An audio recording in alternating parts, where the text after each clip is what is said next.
Hello, good evening everyone. Hello, I'm audible.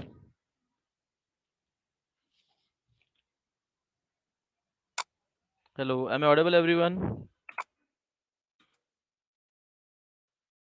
Okay, guys, we'll start the session now. Okay, fine. So आता जे आधीची batch होती आपली त्याचं पण थोडं एकदा रिवाइज होऊन जाईल या वीक मध्ये अजून concept like will revise little bit from the inheritance topic त्या ऑब्जेक्ट क्लासच्या method equals and to string method ज्यांचं नाही झालंय त्यांना सांगतो म्हणजे ज्यांचं झालंय त्यांना सांगतोय मी. Okay, like this week you will like will revise that concept and also for new batch we'll start the new topic. The last time ला आपण स्टॅटिक कन्सेप्ट बघितली होती. I hope you remember that. Static concept आठवते सगळ्यांना? Static concept, static variable, static methods आठवतंय? Okay. Where arcs concept शिकलो होतो आपण. Where arcs. Do you remember the concept where arcs?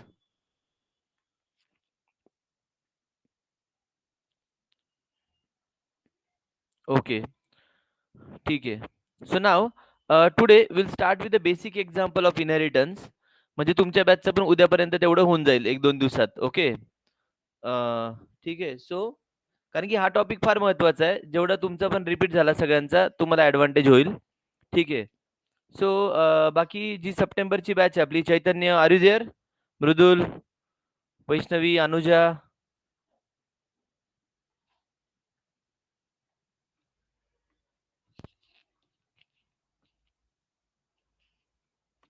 साक्षी.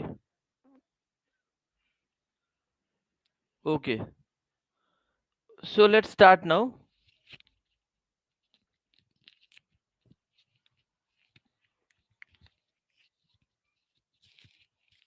ठीक आहे. So guys, we are going to start with the inheritance concept in Java now. Last टाइमला आपण हे बघितलं होतं स्टॅटिक कन्सेप्ट. ठीक आहे. सो ज्यांना वाटलं की नाही सर अजून थोडंसं रिपीट करायचंय का रिव्हिजन करायची you can attend that with the new batch also no problem. Clear? ठीक आहे.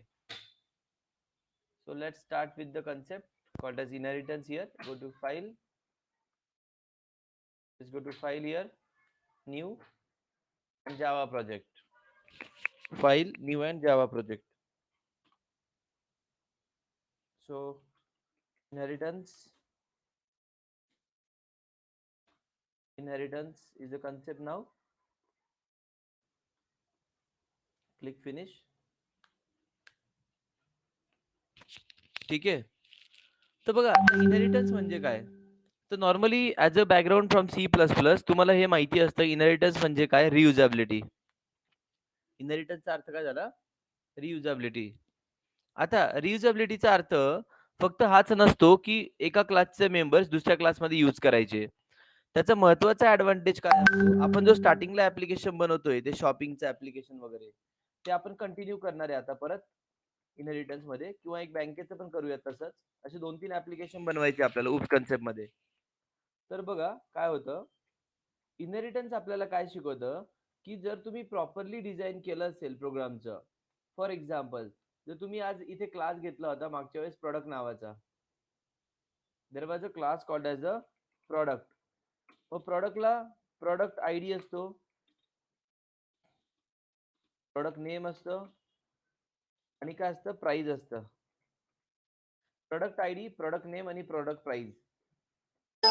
हे जे व्हेरिएबल आहेत तुम्ही कोणता पण प्रॉडक्ट परचेस करा.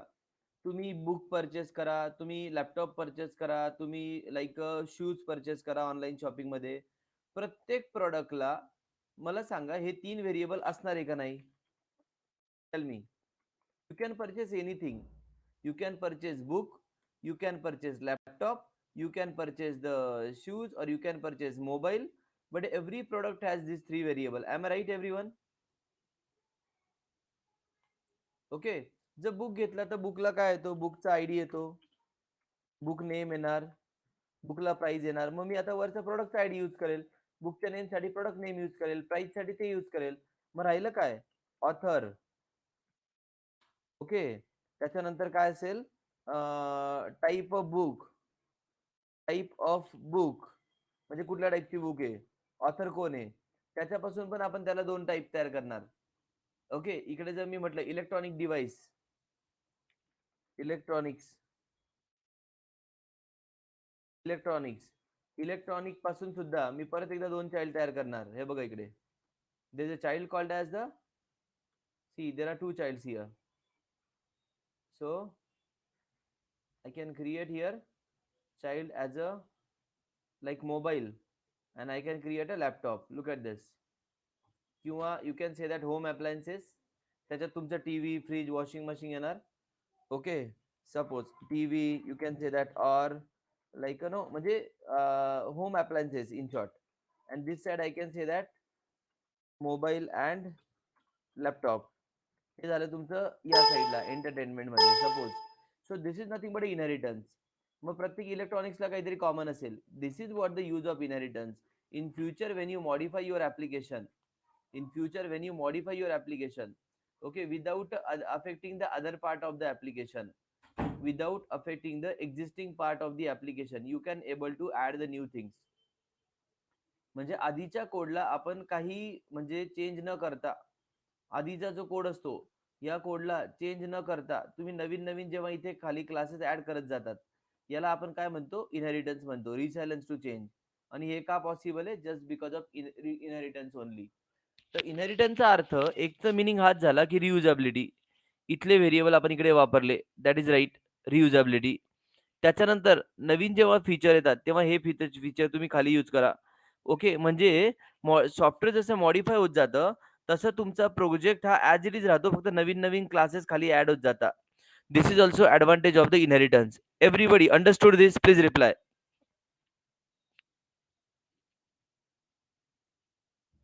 Everyone understood this what I said?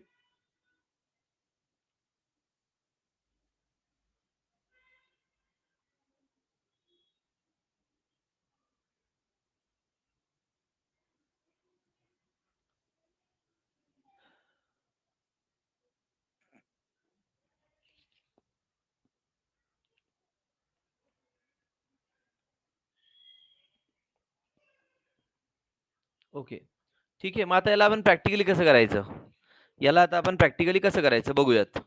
ठीक आहे, तर मग सगळ्यात पहिले जावामध्ये इथे you can take a class here, new, create a class now, class name is base. ठीक आहे, एक क्लास घेतला base, right click, new, create another class, derived, and create one more class,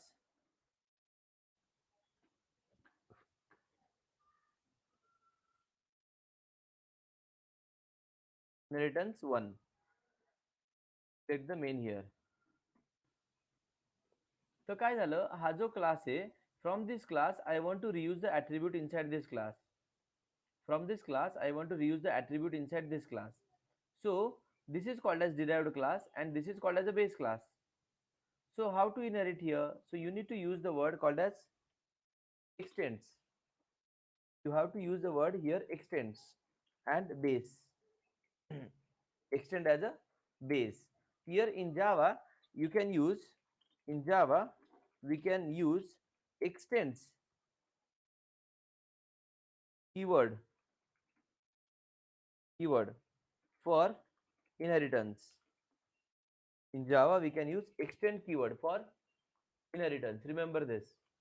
Now here this is the child class, this is the parent class, this is the subclass, this is the super class, this is the derived class, this is the base class. So we have a three words here. You can say that this class is subclass or child class or derived. So then you, okay, then this class is become your super class or base class or parent class. Okay, let's create a constructor here, base class with one constructor, SYSO,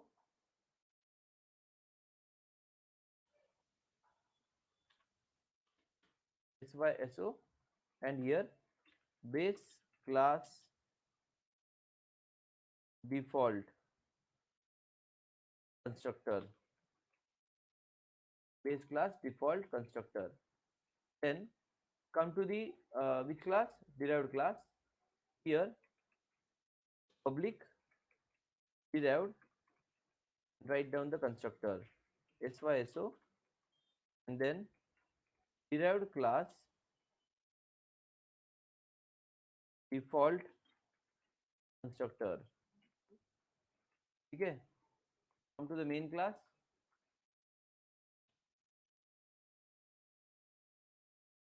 Okay, and then create an object in main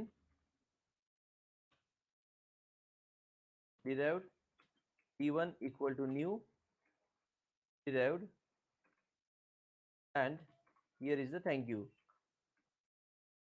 Thank you. Now what happened? Listen carefully. When you create an object of the derived class, you are going to the constructor of the derived class. म्हणजे इथे आलो आपण. पण याने काय केलं? Because of inheritance हा काय करतो? याला कॉल करतो. कोणाला? पॅरेंटला कॉल करतो.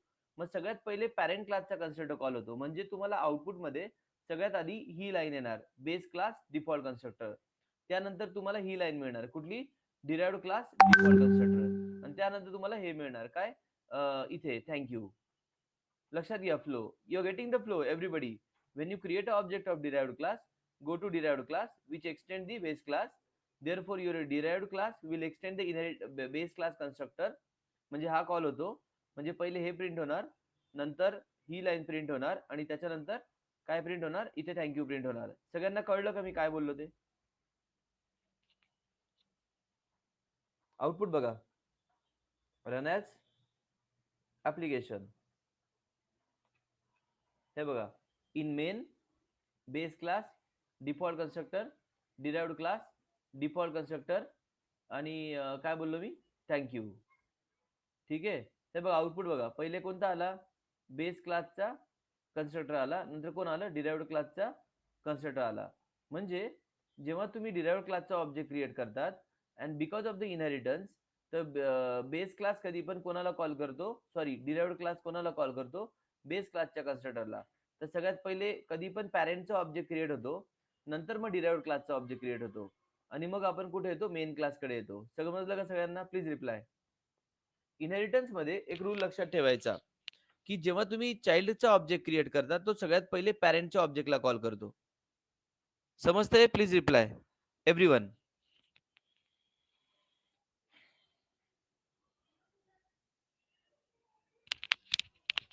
Hello, understood everybody? Please reply.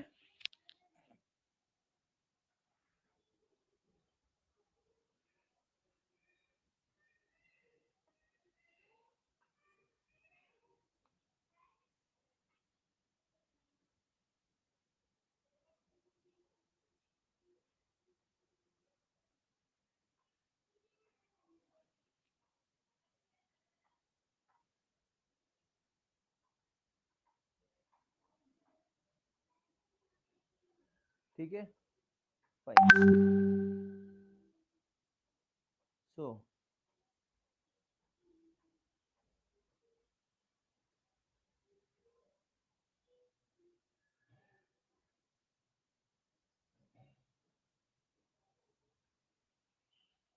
Fine. So इथे आपण काय केलं? सगळ्यात पहिले डिराइव्डला ऑब्जेक्टला क्रिएट केलं. त्याने पहिले इथे आलो आपण, पण त्याने बेस क्लासच्या कन्स्ट्रक्टरला कॉल केलं. आता एक काम करतो मी, नीट बघा. आता इट्स व्हेरी इम्पॉर्टंट नाव. इथे मी अजून एक कन्स्ट्रक्टर लिहितो. इथे लिहितो, sorry, public base integer n SYSO base class parametric constructor. Tell me here, tell me, आता इथे दोन कन्स्ट्रक्टर आहे. एक आहे बेस आणि एक आहे हा parametric. This is default and the second one is parametric. Okay, now tell me, आता कोणता कन्स्ट्रक्टर कॉल होईल दोघांपैकी? जर मी ऑब्जेक्ट क्रिएट करताना हा ऑब्जेक्ट क्रिएट केला डिफॉल्टचा, ओके, तर मला सांगा पॅरेंटचा कोणता कन्स्ट्रक्टर कॉल होईल दोघांपैकी? हा कन्स्ट्रक्टर होईल की हा होईल? बोला, काय वाटतंय? आता पॅरेंटकडे दोन कन्स्ट्रक्टर आहे ना. येस, दॅट्स राईट प्रतीक. कोणता होणार इथे? Because here is one word super. Okay, आपण नाही लिहिला तरी हा वर्ड असतो इकडे. आपण नाही लिहिला तरी पण हा वर्ड असतो, लक्षात ठेवा. आपण इथे नाही लिहिला तरी बाय डिफॉल्ट प्रेझेंट या. This word is by default present. This word is by default present. ठीक आहे, म्हणजे हा नाही लिहिला तरी. सो व्हॉट हॅपन हिअर, ही लाईन जी असते ही कॉल करते डिफॉल्टला. म्हणजे पहिले बेस क्लास डिफॉल्ट येणार, नंतर डिराइव्ह क्लासचा डिफॉल्ट येणार, आणि मग मेन कडे येणार. बघा आउटपुट, चेक द आउटपुट.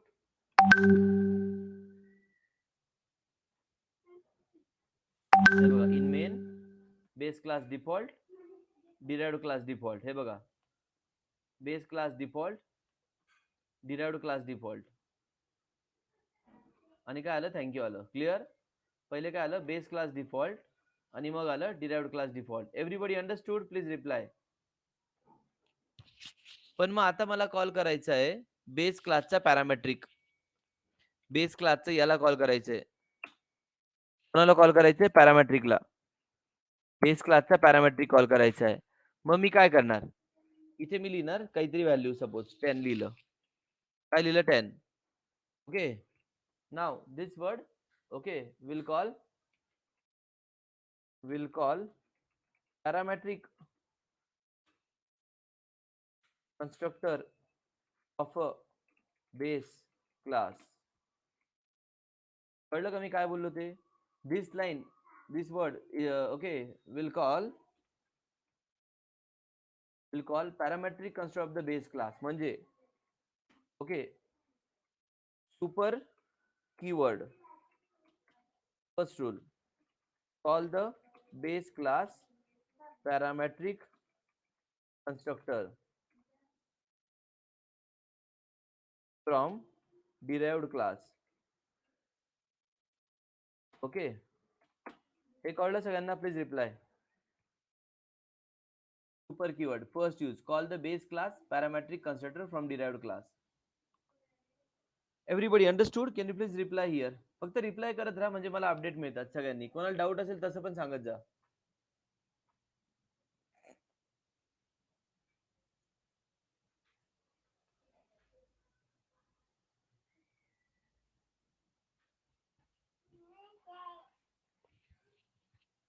ठीक आहे, बेस क्लासचा पॅरामेट्रिक कन्स्ट्रक्टर आपण कॉल केला, हा केला.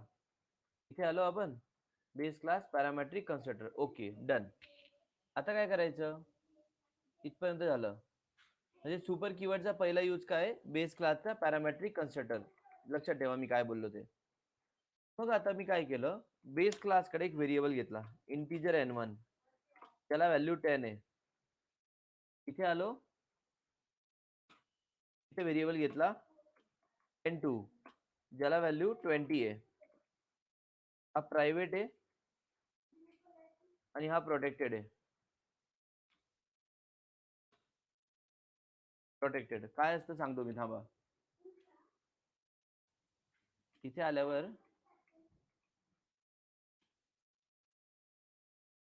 तो n2 ला एरर का बरं आली?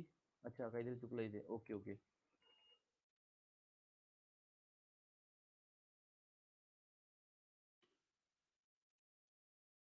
प्रायव्हेट. आता बघा, हा n2 जो आहे हा प्रायव्हेट आहे इकडे, आणि इथे हा कोण आहे? प्रोटेक्टेड आहे. तर आपण रूल काय शिकलोय? बेस क्लासचा प्रोटेक्टेड डेटा हा चाइल्ड क्लास मध्ये यूज करता येतो. मग मी एक काम करतो, public void show syso base class n1 is plus n1 derived class n2 is plus n2. म्हणजे याच्याने मला बेस क्लासचा मेंबर डेटा येणार, आणि याच्याने मला डिराइव्ड क्लासचा डेटा येणार, जो की n2 आहे. म्हणजे इन शॉर्ट, बेस क्लासचा डेटा तुम्ही डिराइव्ड क्लास मध्ये रियूज करताय. इथे लिहून ठेवतो मी. Here n1 is a variable which we are using from the base class. Here the n1 is a variable which we are using from which class? Base class. म्हणजे base क्लासचा data आपण derive class मध्ये काय केला? Reuse केला. Base क्लासचा data आपण derive class मध्ये काय केला? रियूज केला. ओके. बेस क्लासचा जो डेटा आहे तो आपण काय करतोय? डिराइव्ह क्लास मध्ये काय करतो? रियूज करतो. इथपर्यंत कळलं ना?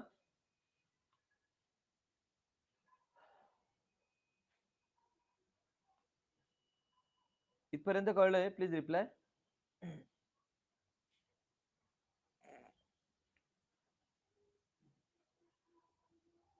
ठीक आहे. सो आता काय केलं आपण बघा. इथे आल्यावर याचं नाव n1 आहे. इकडे आल्यावर याचं नेम पण n1च आहे. Both the variable name is same now. In a base class also n1 and derived class also n1. Now tell me, what do you think? Which variable will be there? म्हणजे आता हा base क्लासचा येणार की derived क्लासचा येणार? What do you think? Tell me. आता हा जो n1 आहे हा बेस क्लासचा येणार की डिराइव्ड क्लासचा येणार? Tell me.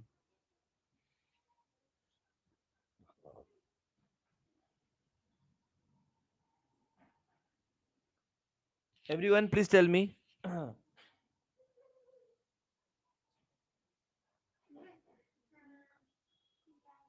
इथे जो n1 लिहिलाय तो बेस क्लासचा येणार की डिराइव्ड क्लासचा येणार? आता हा डिराइव्ड क्लास आहे ना, हा डिराइव्ड क्लास आहे. डिराइव्ड क्लास मध्ये एक n1 आहे आणि बेस क्लास मध्ये पण एक n1 आहे. ओके. मग माझा प्रश्न असा आहे की इथे जो n1 लिहिलाय हा कोणता येणार? बेसचा येणार की डिराइव्डचा येणार? ठीक आहे. Okay. So very good everyone. Well try. पण आन्सर चुकलाय सगळ्यांचं. ठीक आहे. वाय? Listen now. ठीक आहे.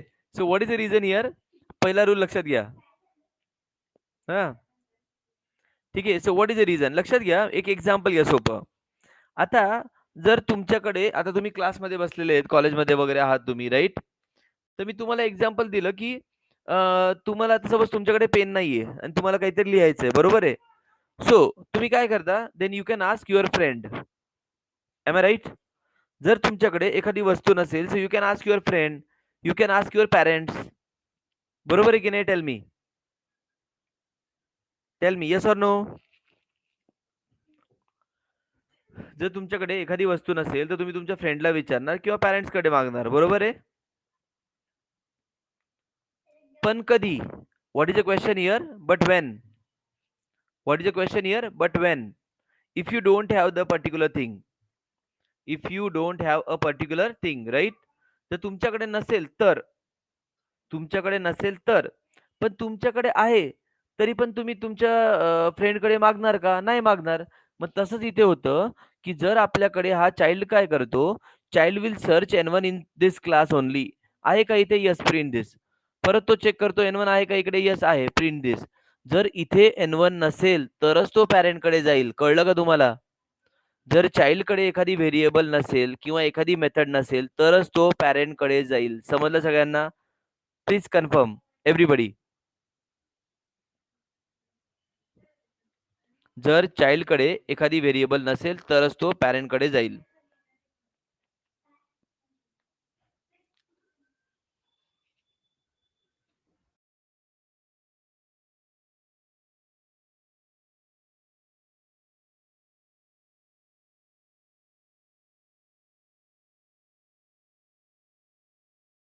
हॅलो. ओके, लिसन नाव.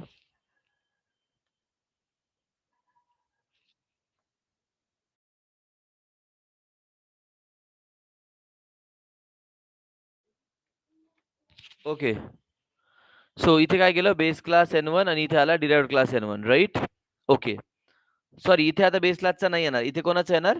डिराइव्ड क्लासचाच येणार. लक्षात घ्या. आउटपुट बघा काय.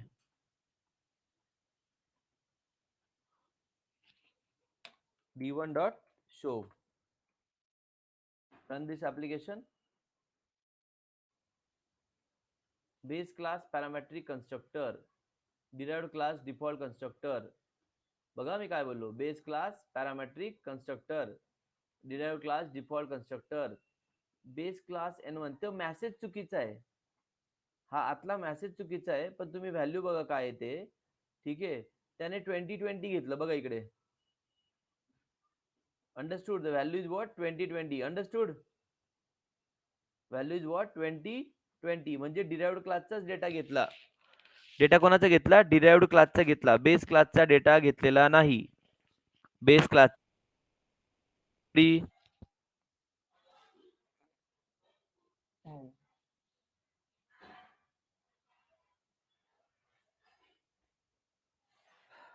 okay. So that's why I told you if derived class here I will use super keyword now. What is second use? If base class and derived class has a same variable name, then we can use super.n1 to access base class data members. If a base class and derived class has same variable name, then we can use super.n1 to access the data member of the base class from derived class. No, that is not a syntax here. That's why we have a super keyword. Vishaga.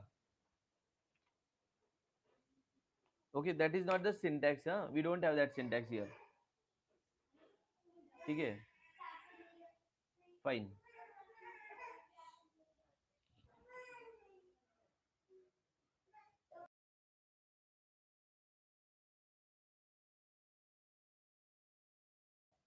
Okay, okay. Now let's go to the next one here. One more thing.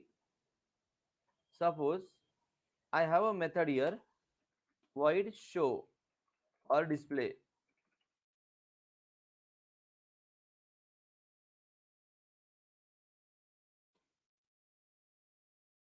Display method from base, and I want to reuse that method. So I can call display like this. Perfectly fine. You can call the method of the base class here, no problem. Let's run the program now. Call the show method here. Run as application. See, in main, base class parametric constructor, derived class default constructor, display from base class.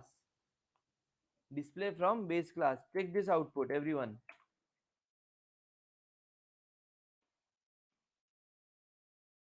Display from हे दोन झाले. Display from derived class. मग base class n1, derived class n1 and thank you. Okay. म्हणजे काय झालं, मी शोला call केलं derive मधून, शोने कॉल केलं बेस क्लासच्या डिस्प्लेला. हे बघा, शोने कॉल केलं बेस क्लासच्या डिस्प्लेला. चालतंय, काही प्रॉब्लेम नाही. अशा पद्धतीने तुम्ही बेस क्लासची मेथड कॉल करू शकता. पण जर इथे पण मेथडचं नाव शो आहे आणि इकडे पण मेथडचं नाव काय आहे, शोचे. आता इथे शो चा रिकर्शनचा शो होईल, कळलं का इकडे? म्हणजे हा शो याला कॉल करेल, हा शो याला कॉल करेल. That is called as recursion. Understood? हा इथल्या इथे फिरणार इन्फानाइट लूप मध्ये. हा शो याला कॉल करणार, हा शो याला कॉल करणार, तो पॅरेंट कडे जाणारच नाही. मग इथे आपण लिहिणार आहे सुपर डॉट, म्हणजे पॅरेंटची शो मेथड मिळेल तुम्हाला. काय होणार? पॅरेंटची शो मेथड. म्हणजे now this will go to the base class show. So the third use of super keyword. Third use of super keyword to access base class, same method name, that is your show method. In this example, super dot show. Okay, to access the base class show method. So these are the three use of which keyword? Super keyword. And this is very important question for exam, for interview. What is use of super keyword? Just remember, there are three use of super keyword. For every interview, for every exam, this is one of the common question. Super keyword is used to call the base class variable, to call the base class method and base class constructor. That's it. सगळ्यांना कळलं का मी काय बोललो ते? Please reply.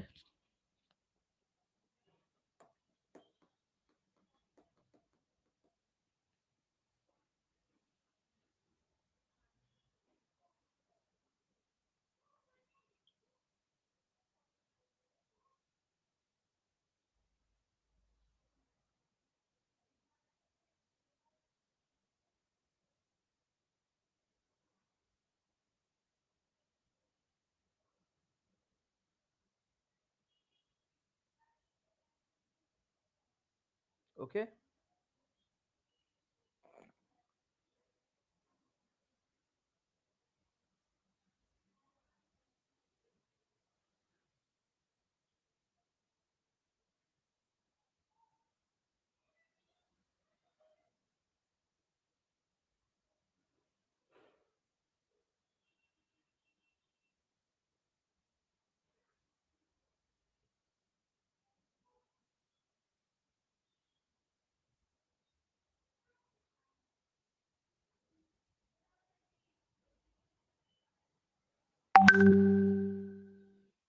Okay, listen everyone.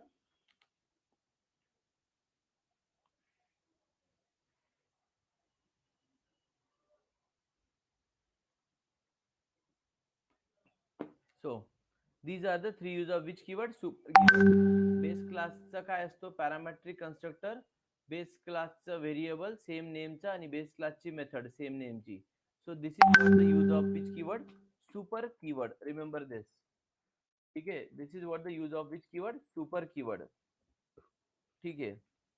मग आता आपण याच्यावर एक्झाम्पल कसं केलं होतं मागच्या वेळेस? एक लक्षात घ्या. ठीक आहे. तर इथे आपण हा कन्स्ट्रक्टर कॉल केला. हा बाय डिफॉल्ट कॉल होतो, म्हणजे हा डिराइव्ह क्लासचा.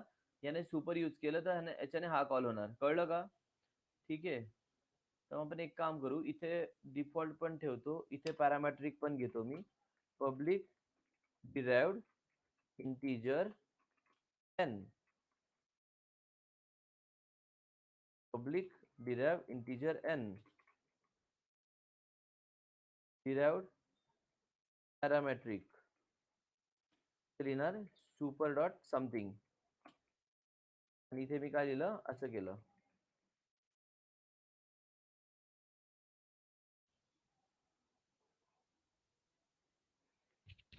नाही, मग तसं तर कुठे पण करता येईल बरं का आमेय. तसं तुला कोणत्या पण ठिकाणी करता येईल, मग त्याला इनहेरिटन्सची गरज नाहीये. तुझा प्रश्न कळला की बेसचा ऑब्जेक्ट करून कॉल करता येणार नाही का? करता येईल. ते त्याला मग इनहेरिटन्स नाही लागत. कळलं का? ते विदाऊट इनहेरिटन्स झालं मग. आमेय समजलं का? That is what without inheritance.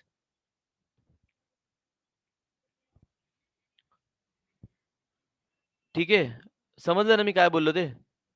म्हणजे विदाऊट इनहेरिटन्स तू कोणत्या पण क्लासचा ऑब्जेक्ट करून मेथड कॉल करू शकतो. तर इथे आपण एक डिफॉल्ट घेतला, हा पॅरामेट्रिक घेतला. डिफॉल्ट पासून डिफॉल्टला कॉल केलं, पॅरामेट्रिक पासून पॅरामेट्रिकला कॉल केलं. म्हणजे याने कॉल केलं डिफॉल्टला, दुसऱ्याने कॉल केलं पॅरामेट्रिकला. आता फक्त इथे काय करावं लागेल? इथे याचा ऑब्जेक्ट क्रिएट करावा लागेल मला. d2 and something. ओके. बघा आता याने कॉल केलं डिफॉल्टला, डिफॉल्टने कॉल केलं तिकडच्या डिफॉल्टला. राईट. परत एकदा याने कॉल केलं पॅरामेट्रिकला, या पॅरामेट्रिकने कॉल केलं तिकडच्या पॅरामेट्रिकला. असं पण करता येईल. जस्ट तुम्हाला सांगितलं, just for your knowledge. I hope this example is clear everybody.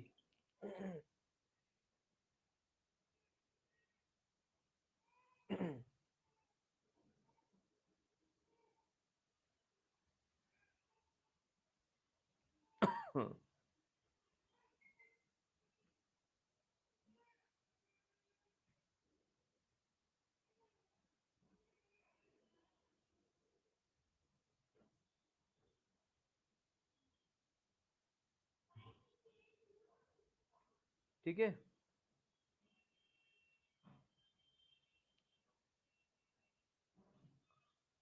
Okay. मग आपण आता याच्यावरती एक एक्झाम्पल करू शकतो. असं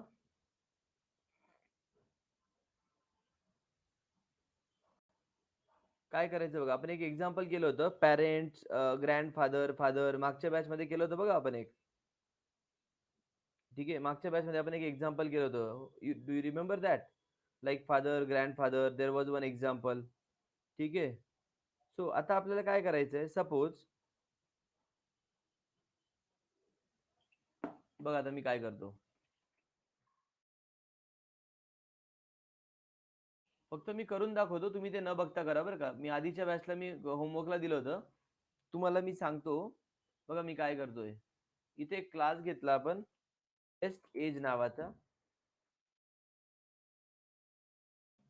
इथे क्लास घेतला आपण ग्रँड फादर नावाचा. ओके, त्याच्याकडे एक व्हेरिएबल होता GH and there was a constructor integer GH. This dot GH equal to GH. Okay, sorry याला कन्स्ट्रक्टर पॅरामीटर नकोय मला. इथे आल्यावर आपण एक काम करूयात, grandfather, why this here is coming,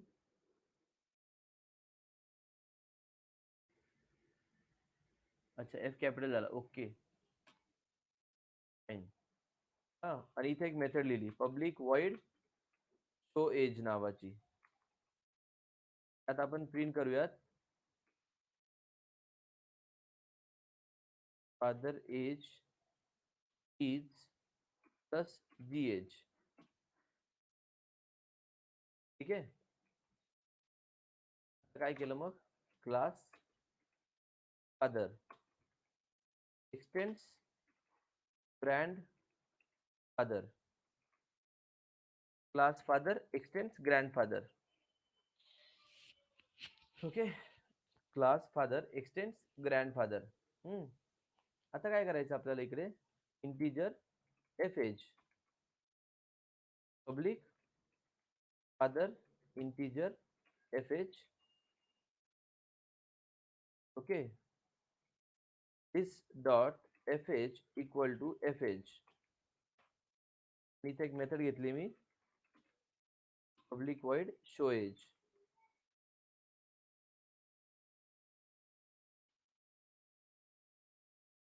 father age is plus F age. ठीक आहे, अजून एक क्लास घेऊयात, class grandfather father son integer S age public son this dot S age equal to S age.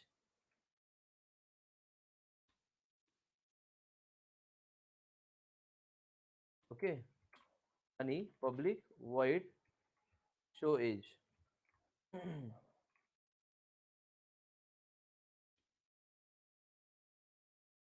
Son age is plus S age. आता बघा काय केलं, नीट आहे का मी काय करतोय ते. सगळ्यात पहिले सनचा ऑब्जेक्ट करा, S equal to new son, 20 pass केलेला. आता इथे काय झालं, हा जो 20 आहे हा गेला याच्याकडे, याने काय करणार आहे 20 मध्ये 30 ऍड करायचे याला. मग मी काय केलं, सुपर एस एज प्लस 30 म्हणजे किती झाली व्हॅल्यू 50. 50 व्हॅल्यू घेतली आणि हा गेला कोणाकडे वरती सन फादर कडे. पण त्यासाठी इथे इनहेरिटन्स करावं लागेल फादर, म्हणजे हा 50 घेऊन इथे आला, इथे 50 व्हॅल्यू आली.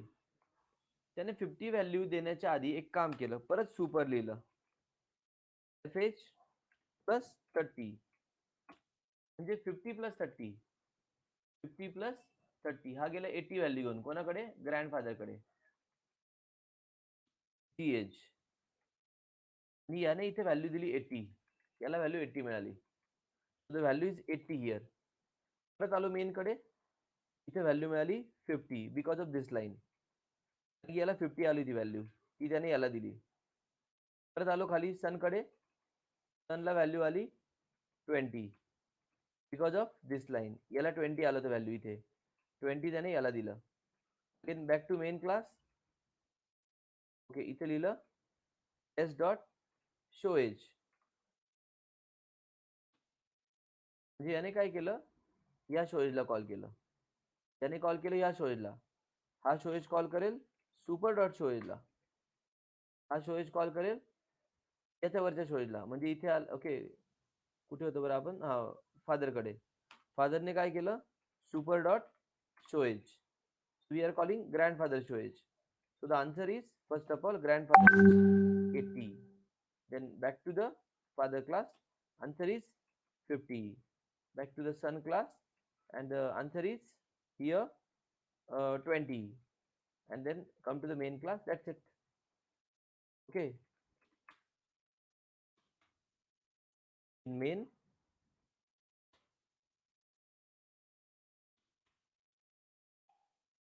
Thank you. बघा फ्लो परत एकदा सांगतो. सनला पास 20 केलं, इथे गेलो. 20 मध्ये 50 केलं, हा गेला किती व्हॅल्यू घेऊन, 50 आली इथे. 50 मध्ये 30 टाकलं, 80 आला इथे. इथे आली व्हॅल्यू 80. 80 नंतर इथे आली व्हॅल्यू 50. इथून परत आलो आपण, इथे व्हॅल्यू आली 20 बिकॉज ऑफ दिस लाईन. याला 20 आला होता. परत मेन कडे आलो, मेनने शोएज कॉल केलं, हा इथे गेला. या शोएजने या शोएजला कॉल केलं, हा परत इकडे वर गेला.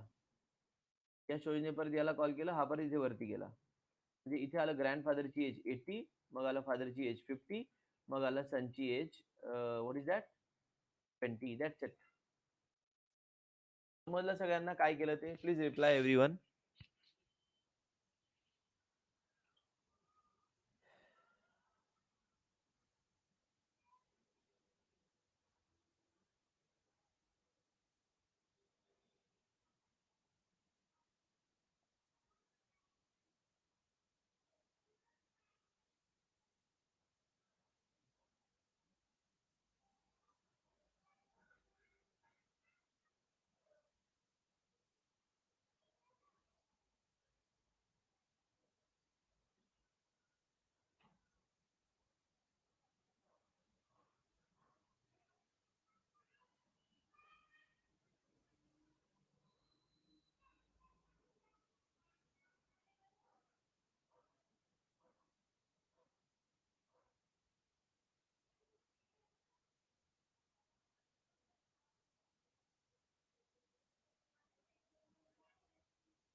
Okay everybody. हा सांगतो, एक मिनिट.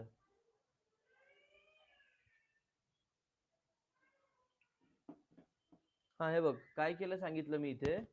आपण इथे ऑब्जेक्ट क्रिएट केला, 20 पास केलं. हा 20 कोणाकडे गेला सांग मला. त्याच्या हे बघ काय करायचं चैतन्य, लक्षात घे. असा कोड आला का कन्सेप्ट पहिले क्लिअर ठेवायच्या, मग आपल्याला ट्रेस करता येतं. इथे 20 पास केला की नाही, तो 20 घेऊन कोणाकडे जाईल, ऑब्व्हियसली कन्सेप्टकडे. मग काय केलं सुपर, आपण मागच्या एक्झाम्पल मध्ये शिकलो. म्हणजे काय झालं, 20 + 30 म्हणजे कुठे गेला तो, फादरकडे. इथे आले व्हॅल्यू किती, 50. मग त्याने काय केलं बरं, 50 + 30 केलं म्हणजे कुठे गेला तो, ग्रँडफादरकडे. याचा अर्थ ग्रँडफादरला व्हॅल्यू किती आली, 80 व्हॅल्यू आली. आता हे झालं. मग त्याला फादरला व्हॅल्यू किती पास केली होती, 50. मग ती व्हॅल्यू त्याने फादरला दिली. परत एकदा इकडे खाली आलो, सनला व्हॅल्यू किती पास केली होती, 20. ती व्हॅल्यू त्याने याला दिली. ओके. परत मेन कडे आलो, मेनने शोएज कॉल केलं, इथे आलो. परत याने सुपर डॉट शोएज केलं, फादरच्या शोएज कडे गेलो. फादरने सुपर केलं, परत ग्रँडफादरच्या शोएज कडे आलो. म्हणजे आधी आउटपुट ग्रँडफादरची एज, नंतर येणार कोणाची एज, फादरची एज, आणि नंतर येणार कोणाची एज, सनची एज. म्हणजे ही एज येणार. आणि दॅट्स इट. कळलं का फ्लो? फ्लो समजला का चैतन्य? ओके. बाकीच्यांना कळलं का? काही डाऊट असेल तर सांगा मला कुठे, कारण की हा फार महत्वाचा कोड आहे. ओके. गायत्री अंडरस्टूड? प्रज्वल, आकृती understood this?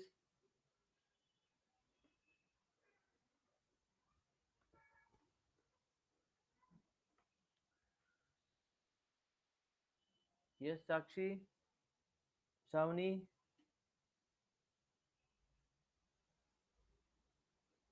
Understood this code? Please reply. This is very important code for all other examples.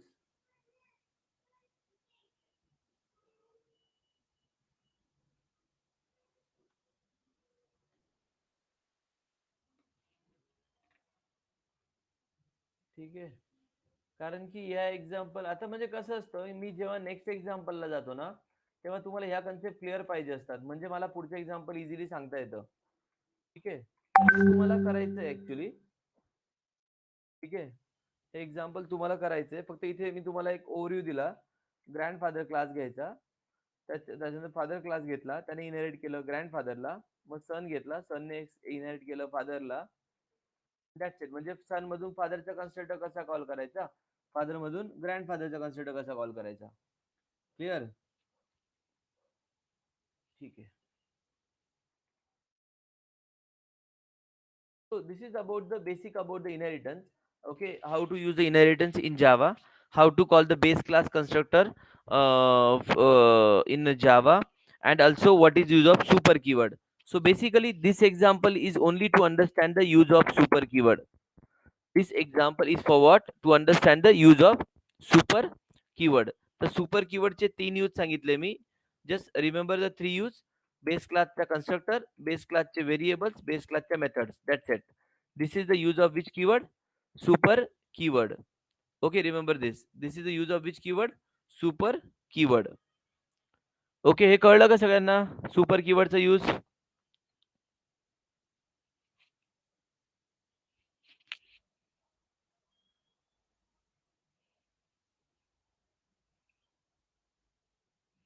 ठीक आहे.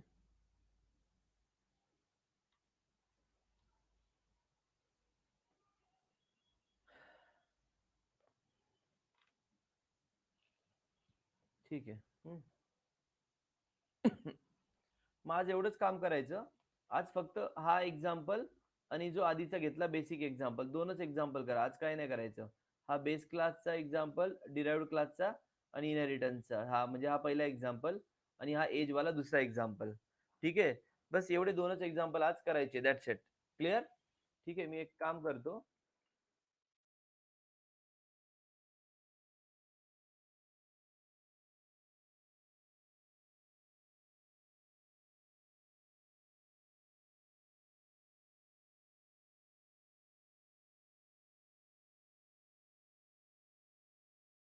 आता हा प्रॉब्लेम तुम्हाला देतो मी असा.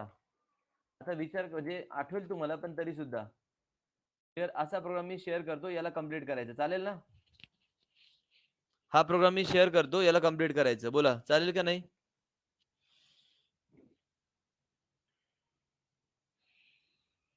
ठीक आहे. ट्राय करा. नाही जमलं तर परत मी देईलच. ओके, न बघता करा पण. Remember this, try on your own and then काही प्रॉब्लेम असेल तर उद्या सांगेल मी. ठीक आहे. So just complete this program. ठीक आहे. मी एवढं आता then will stop now. Okay, आज जरा कमी घेतलं मी, उशिरा सुरू केलं म्हणून. उद्या आपलं रेग्युलर लेक्चर होईल 5 वाजता. उद्या आपलं रेग्युलर लेक्चर होईल 5 वाजता. ठीक आहे. So don't miss the lecture now because every lecture is important for the next lecture. Every lecture is important for the next lecture. Okay, don't miss the lecture. Okay, चलो then will stop now. आपलं जावा स्क्रिप्टची batch असेल 8:15 आणि new स्टुडंटचं मी घेईल separately उद्या आणि परवा. HTML CSS JavaScript. ठीक आहे. चलो then will stop here. Will continue okay in the tomorrow's lecture for Java. Okay, चलो बाय.